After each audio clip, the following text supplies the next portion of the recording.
Greetings, cinephiles. Are you looking for a movie analysis podcast that stands above the rest?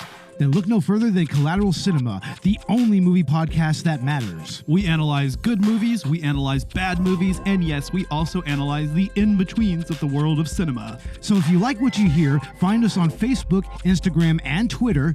And listen to us on Apple Podcasts, Spotify, Google Podcasts, and wherever you get your podcasts. And yes, my friends, we are 420 friendly. So when you listen to us, smoke it if you've got it. And now, here's a new episode of Collateral Gaming. The show starts right now.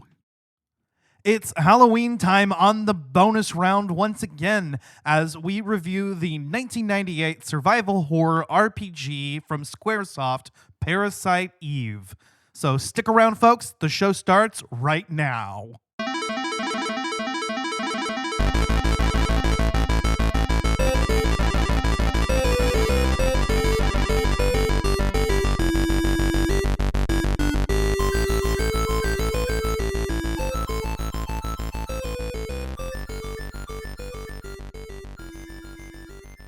Welcome to the post-Halloween edition of Collateral Gaming Bonus Round. I'm Ashley Chancellor. And I'm Bo Maddox. And we are podcasting straight from somewhere in Texas. And yes, my friends, we are a 420 friendly podcast. So whatever you have, smoke it if you've got it. And we hope that you all had a happy and safe Halloween. We have one little extra treat for you here as we're going to be talking about one of the most criminally underrated survival horror games out there, right, Bo?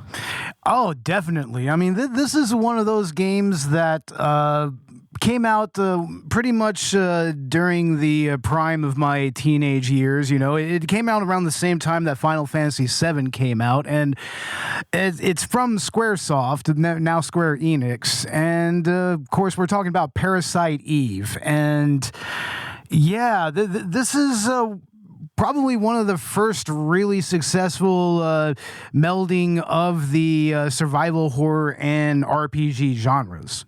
It's the only thing of its kind that I know of, that I'm aware of. It's such a unique system, and a combat is really, really addicting. I love the whole flow of it.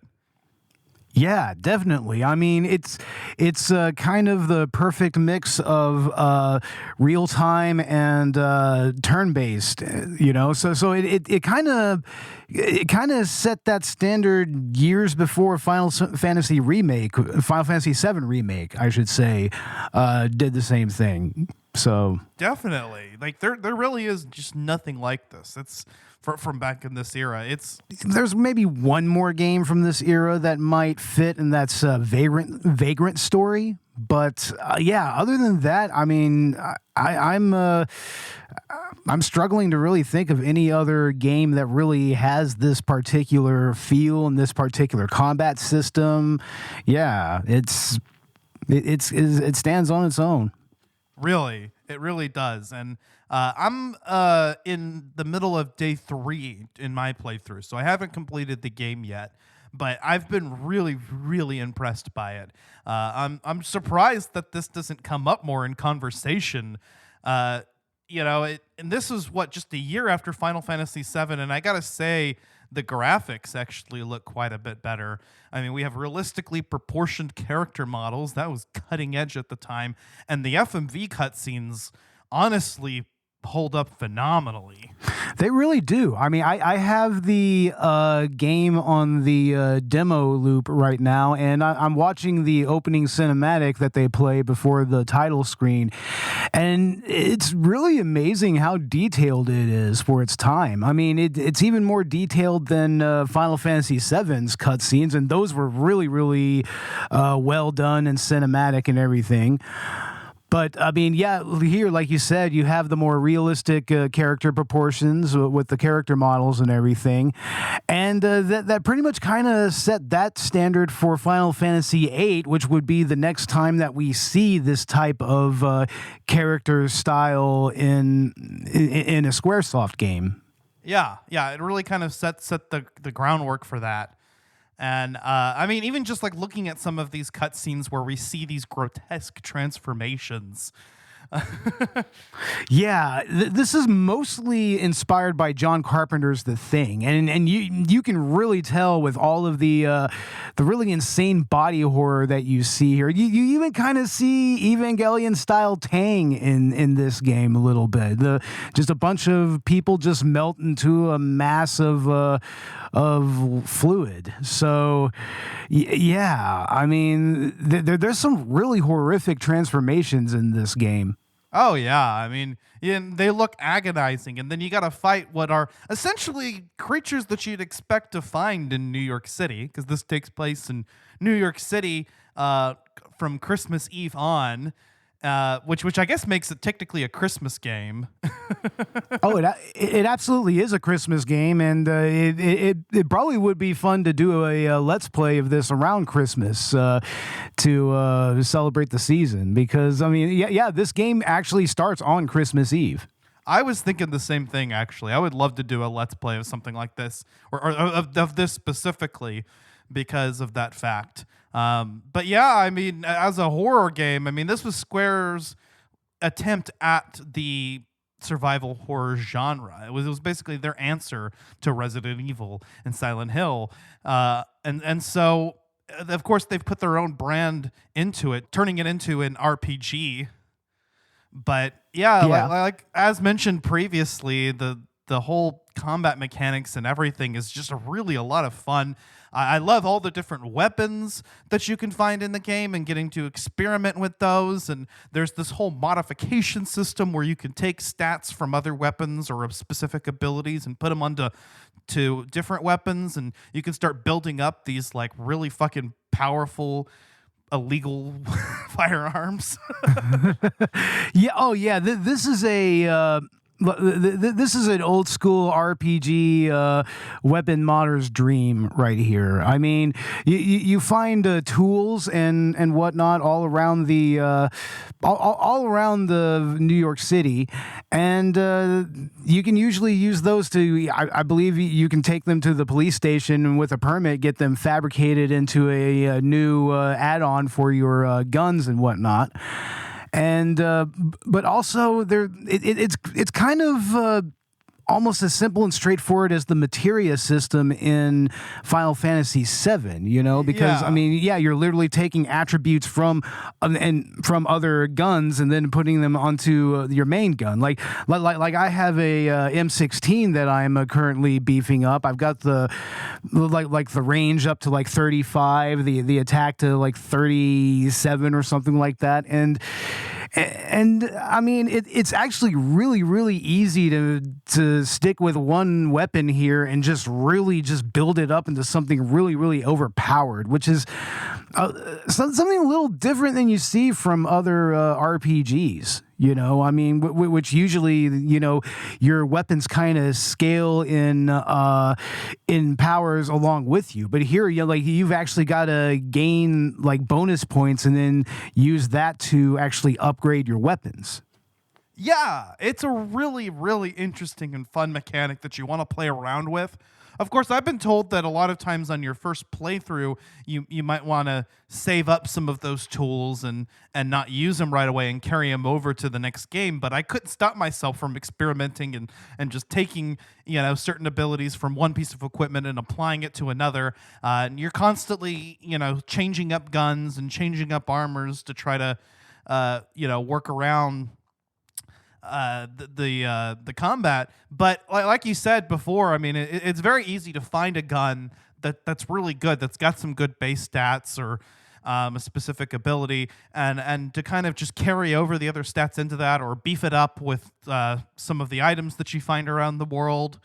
Like, the M16 is a beast, I gotta agree. I mean, it's slow, but it makes up for it with that range and power. None of my other weapons actually measure up to it. Well, I mean, just like in real life, different applications require different weapons, you know? Like, I mean... the M16, yeah, its range is good, but I mean it is very, very slow to use, you know. Whereas like if you Whereas like your pistol, you're going to have a higher rate of fire, but you're not going to have as much stopping power and everything. So unless you really beef it up with your upgrades and whatnot. Yeah, I mean, in different weapons apply to different scenarios. I mean, I'll use the rifle more often, whenever I want to keep my distance from like a snake that can poison me. But some of those birds that can fly up in your face, you're going to want to have the pistol on hand. Yeah, or you want like some type of small arms with you for certain like enemies, like even especially flying enemies. Yeah, and I like I have got the machine gun now, and that's really cool. But you can't actually determine what targets it's going to hit, so it's better to use, I feel like, on single targets or like on bosses. You can just unload the machine gun on those, and that way you'll know who you're hitting. And of course during the battle you could still like you can equip on the fly and everything. Yep. So I mean, yeah, you can totally like just improvise with every boss battle that you go into, or if you're grinding in a certain area, like you can just kind of just kind of figure out what works for you weapon wise or armor wise.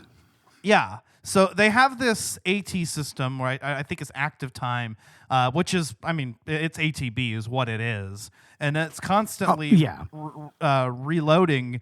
And that's, once you have a full gauge, then you can take an action. You can fire a gun, you can use an item, or you can use the spell.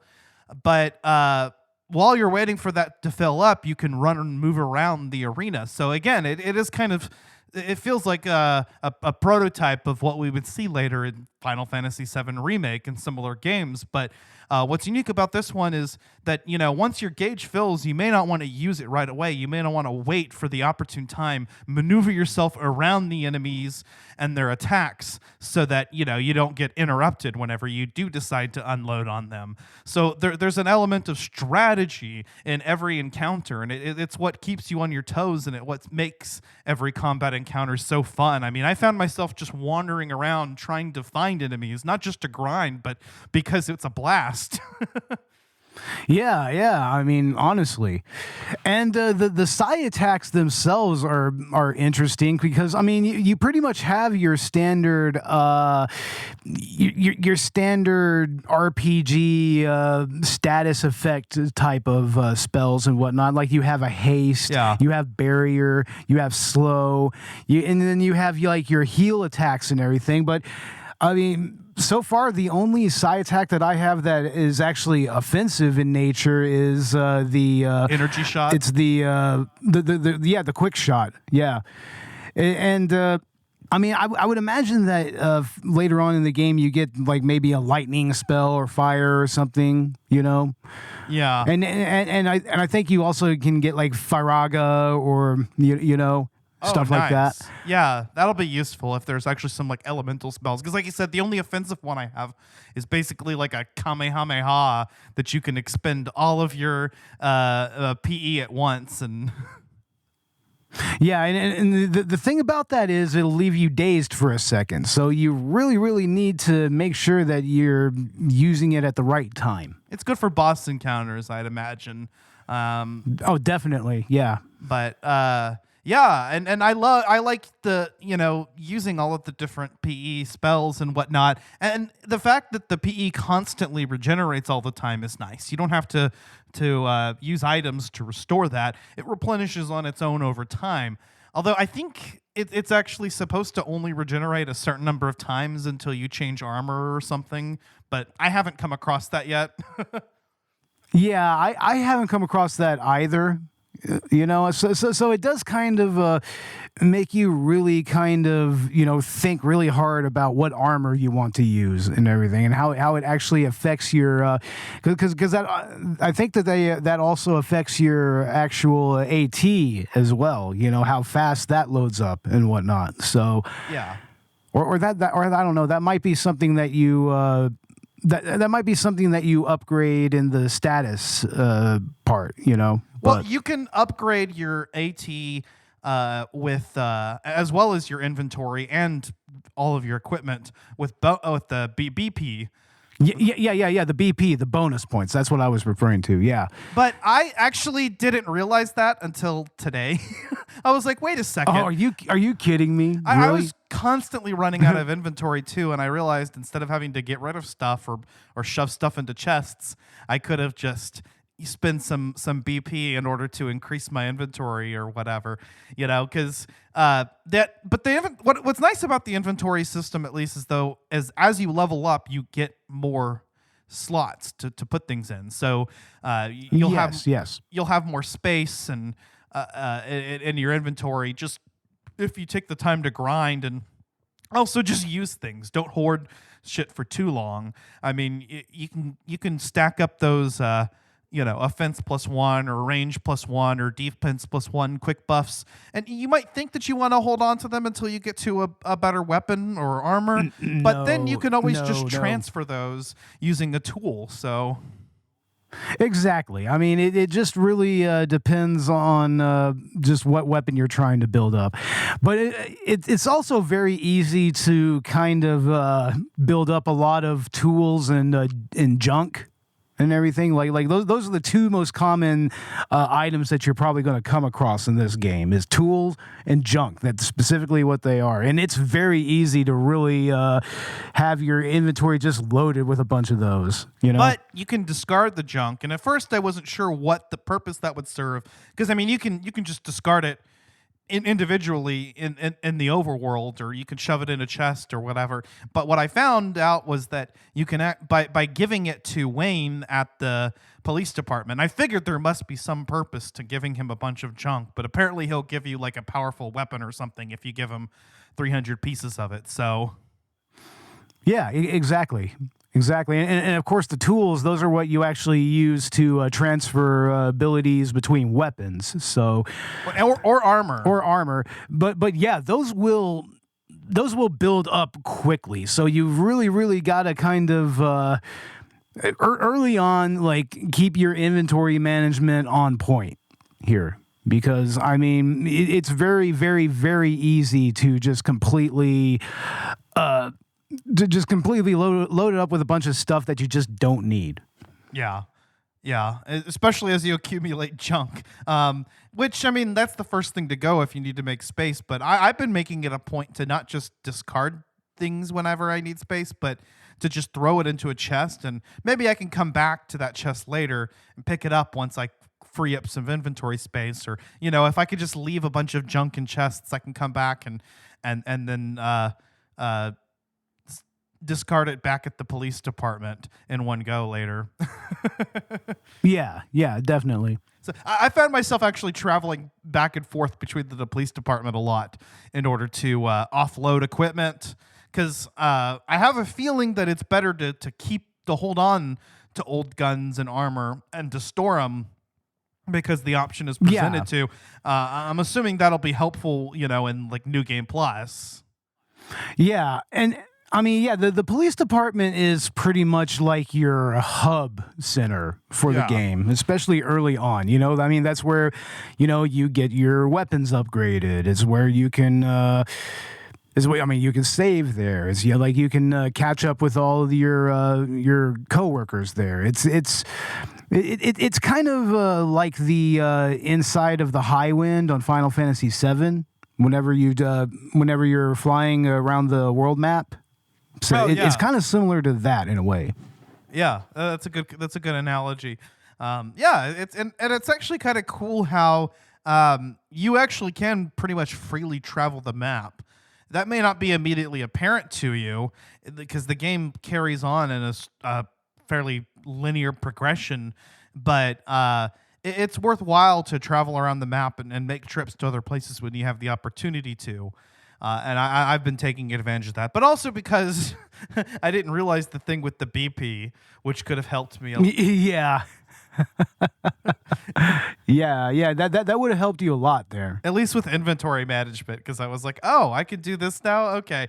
And then also, just like using items, I've kind of been thinking about, and I'm like, okay, well, I can use heal 1 and I can restore 30 HP, or I can use a medicine 1 and restore 45, or so you make these calculuses in your head and you're like, okay, So I can go ahead and I can use up a medicine because I've got this much health. So I pretty much keep myself capped off. Yeah. And that's the best strategy health-wise and everything. I mean, especially since you don't want to use too much PE or anything like that early on, you know? Like, even though it regenerates, it's best to kind of keep that for, like, especially, like, fighting, like, certain areas where you have, like, multiple enemies with lots of really, really bad status effects and whatnot, or if you're getting into a boss battle. You know? Yeah. I mean, yeah, you really want to try to go in with like at least a full bar of PE there. So yeah, I mean, you really got to think really hard about, you know, how you manage your health, especially. Definitely. Yeah.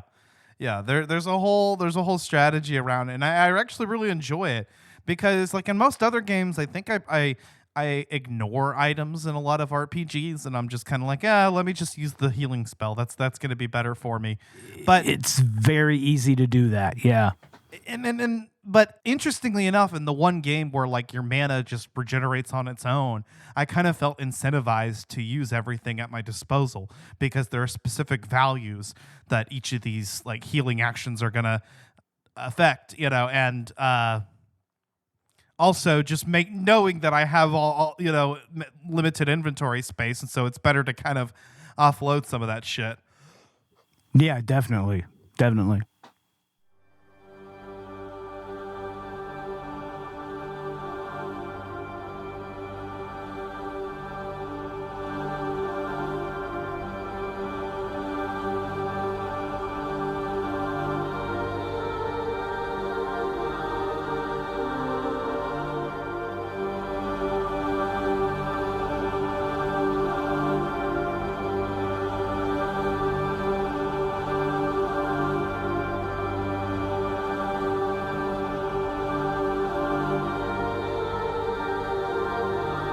Millions of years ago, the mitochondria began to live silently within our bodies. It seems that the parasites have only to live among us. Or do they?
But yeah, I love like the whole like planning aspect of it. I love, wandering through each of these environments and each area is been really interesting to explore.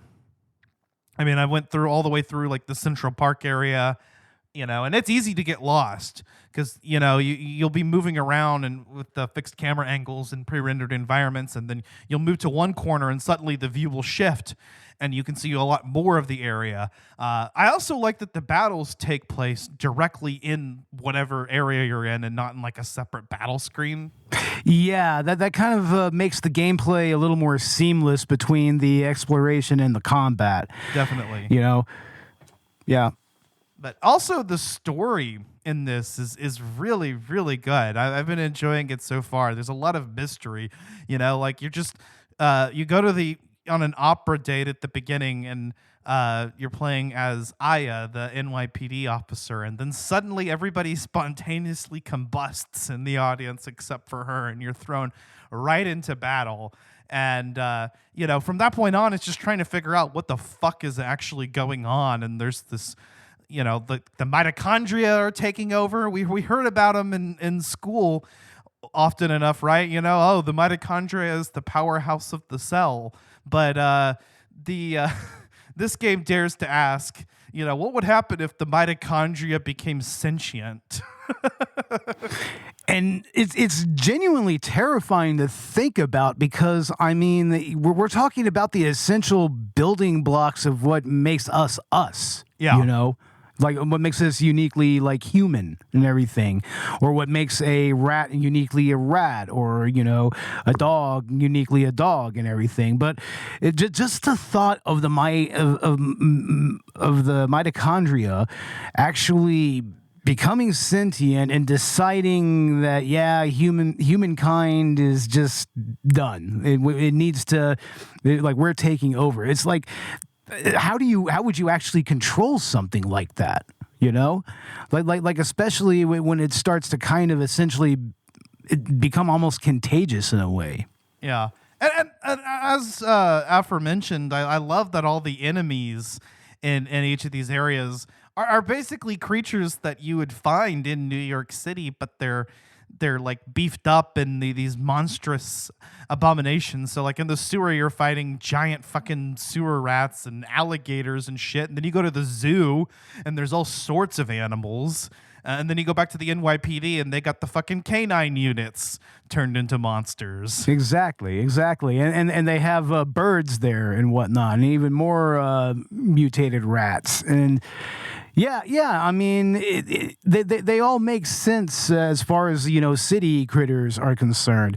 I'm not sure if there's any insects that mutate later on in the game, but that would be interesting. Yeah. It'd be interesting to see like some roaches, right?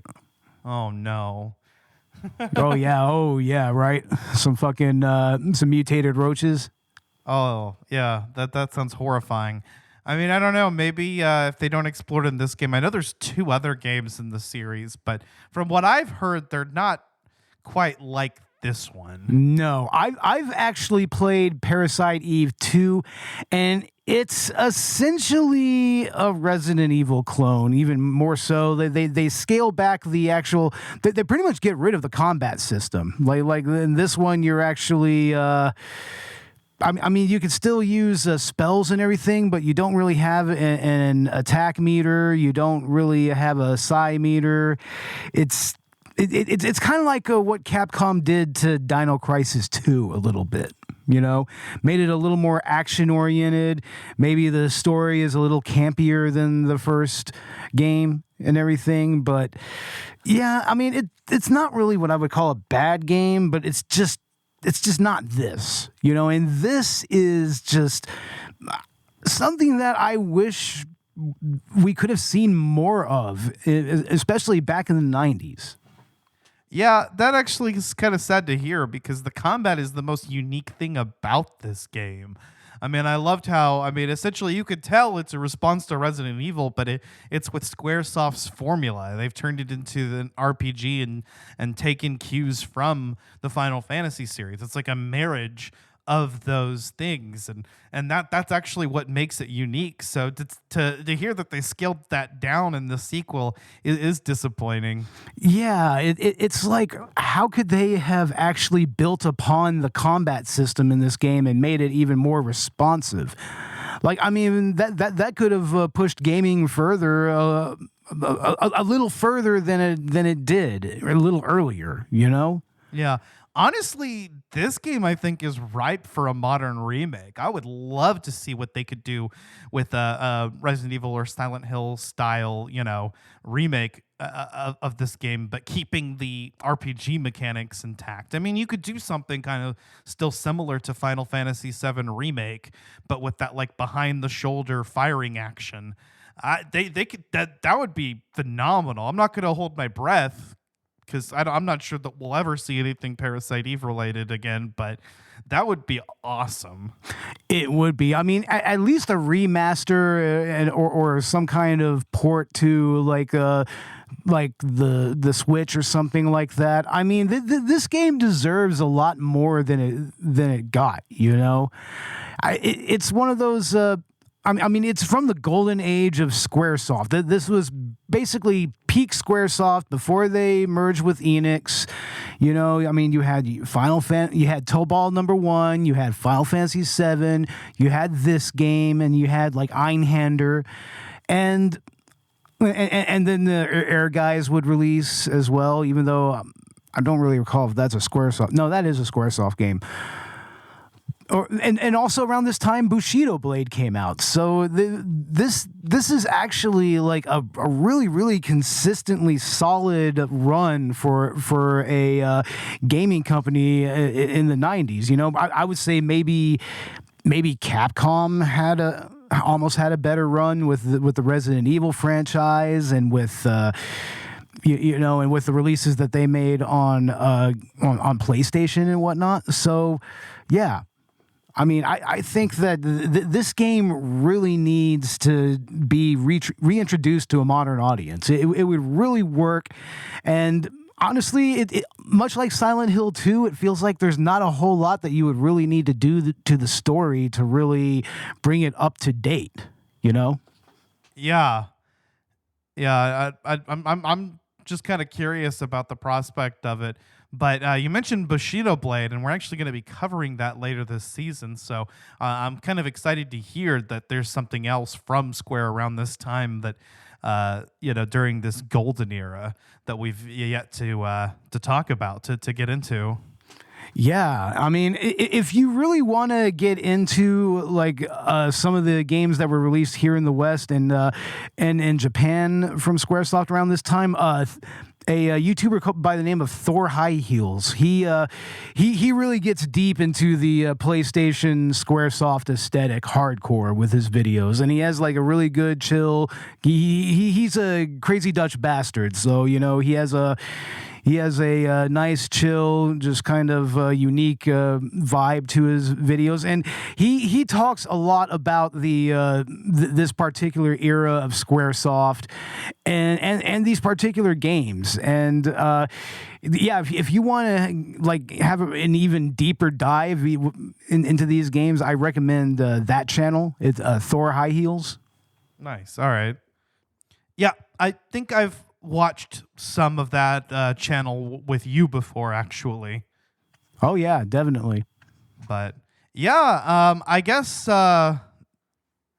is there anything else that you wanted to bring up in regards to Parasite Eve? Not really. I mean, especially since both you and I have really only scratched the surface of this game so far. I mean, we played enough of it to kind of get the general gist of how the game functions, how the combat works and everything. But I mean, I really just brought this to the podcast because, like I said, I really feel like this is one of those games that's just really overlooked and deserves a reappraisal. And especially since, like I said, this particular era of Squaresoft is just so beloved by, especially by people in my generation. I mean, this is what we played when we were teenagers and whatnot. So, yeah. Yeah. Yeah, it's a lot of fun. I guess, yeah, we'll go ahead and get into our final thoughts then on Parasite Eve. As for me, I think that it's a fantastic game, really innovative. I'm in love with everything about this game. It's damn near perfect. The story is so good. It's a mature, balls to the wall, dark, storyline with just addicting, very, very fun combat. I wholeheartedly recommend this to anyone. You can emulate this pretty easily. I was playing this on the RetroArch emulator. Again, I really hope that some kind of port opens up. Knowing our history, we're gonna get maybe a couple months from now, we'll get Parasite Eve. We'll pop up on PlayStation Plus or Game Pass or something, right? I wouldn't doubt it. I mean, and if it does, I mean, it's well deserved. I mean, especially if you're really into 90s RPGs, I mean, you really, really owe it to yourself to play this game. But also if you love survival horror, because it still has all of the basic all of the basic structure of survival horror, but also just with that classic Squaresoft RPG angle. Yeah, 100%. But I guess that's all we've got to talk about this for now. I'd love to revisit this game later on. Like you said, I think maybe a Let's Play around Christmas time would probably be perfect.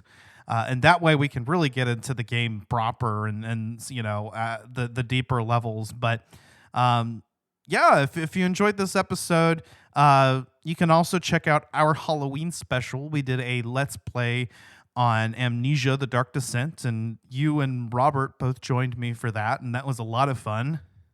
Oh, it really was. Yeah. We had the Michael Myers masks on and everything, at least at the beginning of the video. But yeah, no, that was actually really interesting to see the first act of that game, because I'd heard a lot about Amnesia over the years. I know that a lot of the original live stream Let's Play YouTubers, that was really popular with them. So yeah, it was actually a lot of fun to experience that in real time for the first time. Oh, for sure. And we should be getting out part 2 of our season premiere on the Doom franchise out next week. So that'll be Doom 2016. And then actually tomorrow we're set to record our episode on Black Ops 6. So I'd like to have that released next week as well. And I think we should be able to go ahead and get started on our spooky month content within the next couple weeks. And it'll albeit late, but they still want to get the content out. Yeah, you've heard of Christmas in July. This is Halloween in November. Yeah. It's fine because Silent Hill 2 remake is still within a month of its release. So as long as we get part 1 within that window, it's still relevant, I think. And then we'll go ahead and we'll get part 2 out soon after that. And and then we can get into our November content proper, which is going to be Mario and Luigi Brothership.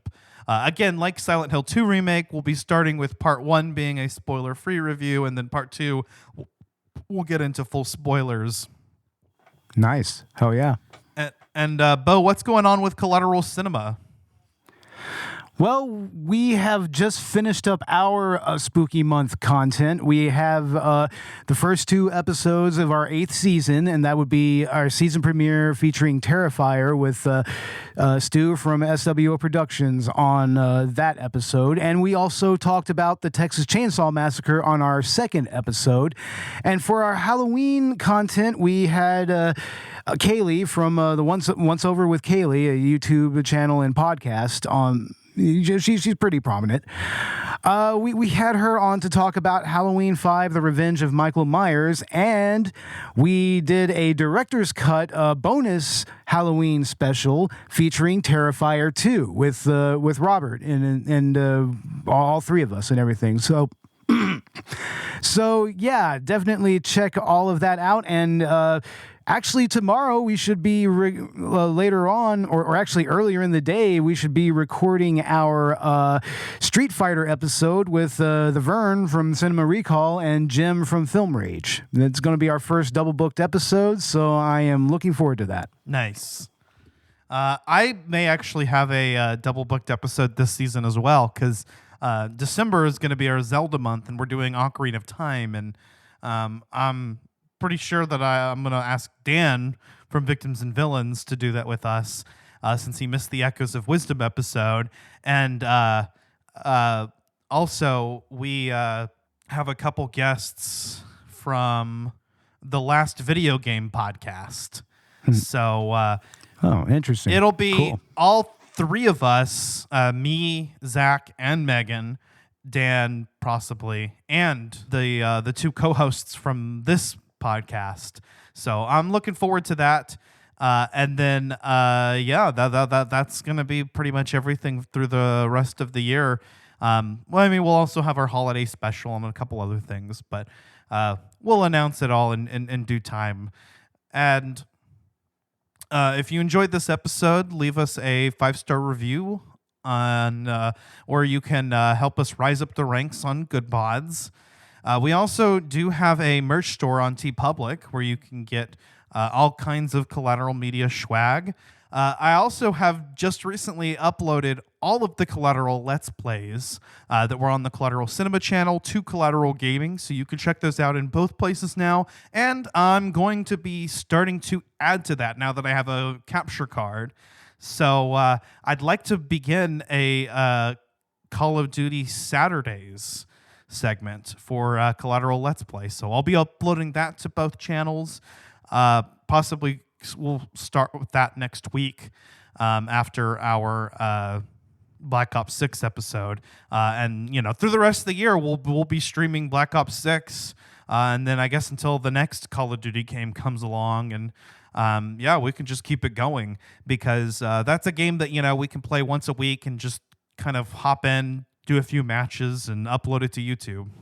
Absolutely, and I will also be starting the Phoenix Wright Ace Attorney playthrough. I'm going to start with the very first game in the original trilogy, and I guess that's going to be like Phoenix Wright Wednesdays or something like that. So, yeah, look for that. I'm going to try to have, at least you guys, I'll definitely try to have Robert on that, because he needs to be up to speed on the whole Ace Attorney canon. So, yeah, look for that coming very soon. So is that going to change? Is it going to be Miles Edgeworth Wednesdays once we get to the Ace Attorney Investigations games, or Apollo Justice probably. Wednesdays, Ryunosuke Naruhodo Wednesdays?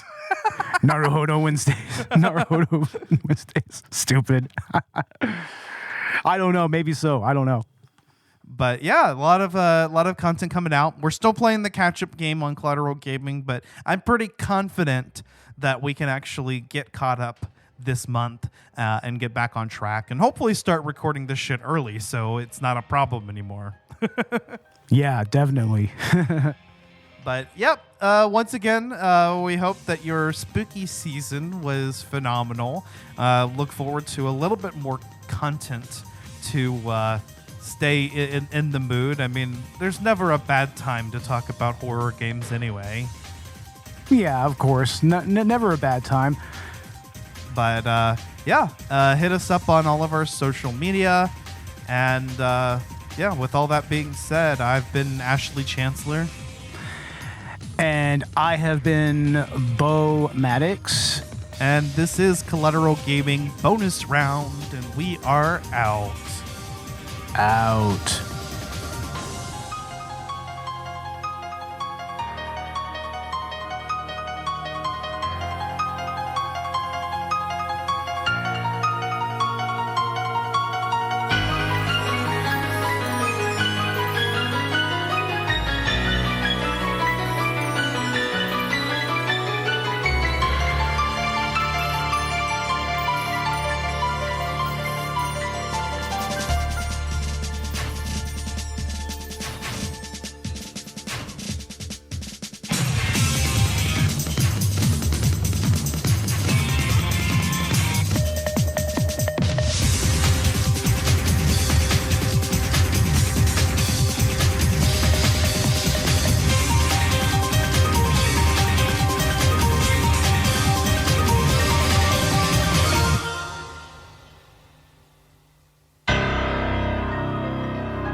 Collateral Gaming is a Collateral Media Podcast. All music and game clips are owned by their respective creators and are used for educational purposes only.